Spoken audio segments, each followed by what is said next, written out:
So you have examined the contrast and or comparisons that you identified in the book of Philemon. I'm now going to talk about, I'm going to walk through examining two of those that I found in the book of Philemon. You may have found them as well. So I hope so. If not, then you'll now see that I think they're contrast or comparisons. Doesn't necessarily mean they are. I mean, we all look at these things differently. So anyway, the first one that I'd like to talk about is the contrast in verse 11 between Onesimus's former uselessness and his current usefulness.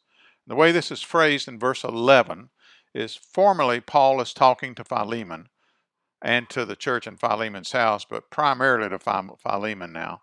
Formerly, he was useless to you, but now he is indeed both useful to you and to me. Okay? So, using the two questions for examining contrast, first of all, what or who are being contrasted?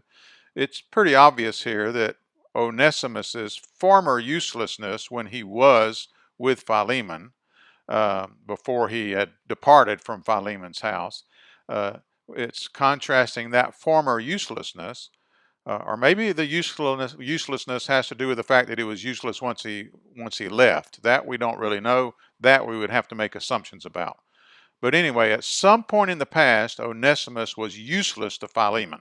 Okay, so Paul is contrasting that uselessness to Philemon with Onesimus's current usefulness to both Philemon and to Paul. So those are the things that are the things and the people that are being contrasted here.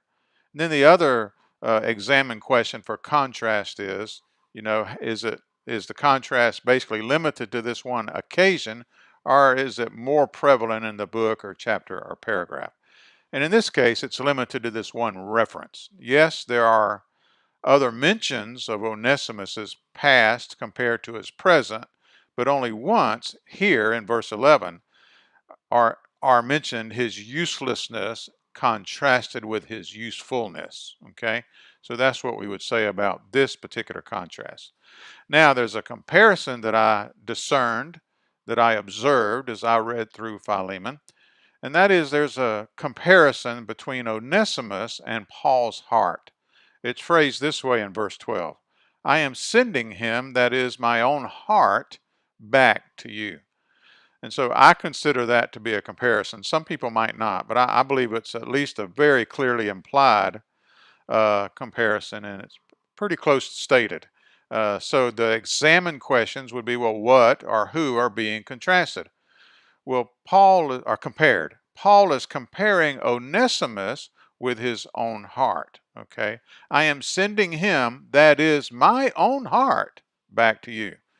And then how prevalent is this comparison in the book of Philemon? Using this particular phraseology, it only appears this one time. Again, we might say that there are some other references to Philemon and to Onesimus and Paul in the book of Philemon, but this is the only comparison of Onesimus to Paul's heart. So we would say that in this case, this comparison is limited to this one incident or one time being mentioned. Okay.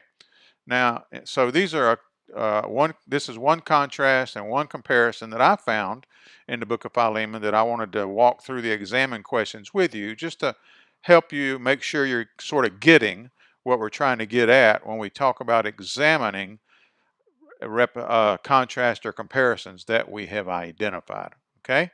In the next video, I'm going to talk about other comparisons or contrasts that I identified in Philemon, just to make sure you know that they are there in case you did not identify them. But I will not walk through the examination of those. You could do that on your own if you choose to. Okay. So I'll see you in the next video. Thanks.